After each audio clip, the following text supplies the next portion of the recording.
Sir जिस दिन election हो रहा है बीजेपी बड़ा दिखाई दे रही है, कैसे देखते हैं? सबसे पहले तो भारतीय जनता पार्टी के लोगों को जीत मिली है, उन्हें बधाई, और आशा करता हूं कि जो जनादेश दिल्ली की जनता ने उन्हें दिया है उसकी वो प्रतिपूर्ति करेंगे।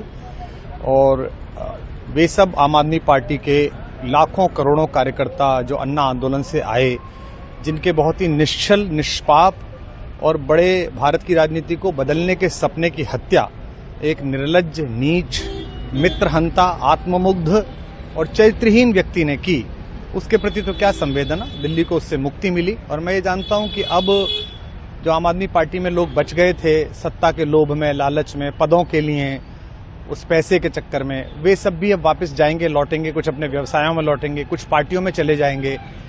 और पतन यहां से प्रारंभ हुआ है उन लोगों का। मेरे लिए कोई प्रसन्नता का और दुख का विषय नहीं है, मैं बीच में खड़ा हूं। प्रसन्नता इस बात की है कि करोड़ों लोगों ने आशा लगाई थी, करोड़ों लोगों ने, लोग अपनी नौकरियां छोड़ के आए थे, व्यवसाय छोड़ के आए थे, दुश्मनियां ली थी लोगों ने, उन सब की हत्या एक आत्ममुग्ध आदमी ने, एक चरित्रहीन आदमी ने अपनी निजी महत्वाकांक्षाओं की पूर्ति के लिए की। उसको दंड मिला, ईश्वरीय विधान से दंड मिला। प्रसन्नता इस बात की भी है कि न्याय हुआ। आज जब कहना नहीं चाहिए, लेकिन आज टीवी पर जब जंगपुरा का निर्णय आया और सामने दिखाई दिया कि मनीष हार गया, तो सदा तटस्थ रहने वाली और राजनीति से विरत रहने वाली मेरी पत्नी जो है, उसकी आंख में आंसू आ गए, वो रोने लगी। क्योंकि उसी से उसने कहा था कि अभी तो है ताकत, और उसने कहा था भैया ताकत सदा तो नहीं रहती। तो ये अहंकार आशा करता हूं अगले लोग नहीं करेंगे, जो बाकी दल है वो नहीं करेंगे, इससे सबक लेंगे। और दिल्ली के नागरिकों को मैं अच्छे शासन के लिए बधाई देता हूं। अब भारतीय जनता पार्टी अपने नेतृत्व में सरकार बनाकर दिल्ली के जो दुख थे पिछले 10 वर्ष के, उन्हें दूर करे।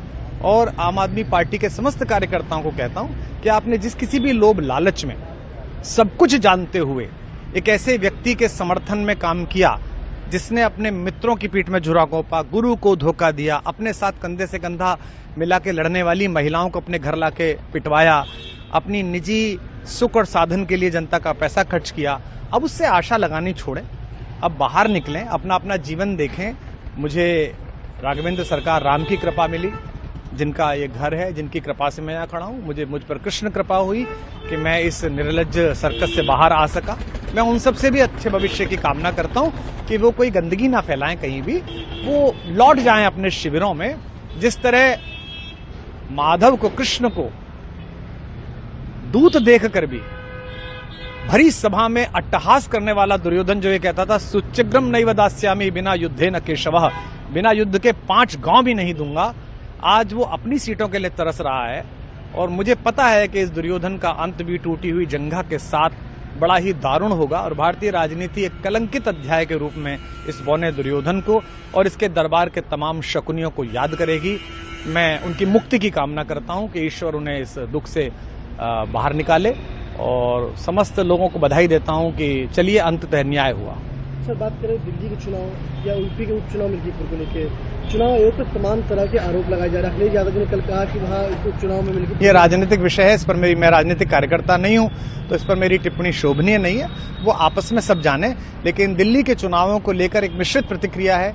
दुख है कि अन्ना आंदोलन से एक ऊर्जा जो पैदा हुई थी, जिससे देश में एक सकारात्मक बदलाव हो सकता था, एक वैकल्पिक राजनीति हो सकती थी, उसकी हत्या एक अहंकारी आदमी ने, एक आत्ममुग्ध और असुरक्षित आदमी ने कर दी। मैं आशा करता हूं कभी न कभी भारत में ऐसा सूर्योदय किसी न किसी दल में अवश्य होगा, जो भारत को जहां पहुंचना है वहां पहुंचाने का मार्ग प्रशस्त करेगा। बहुत धन्यवाद।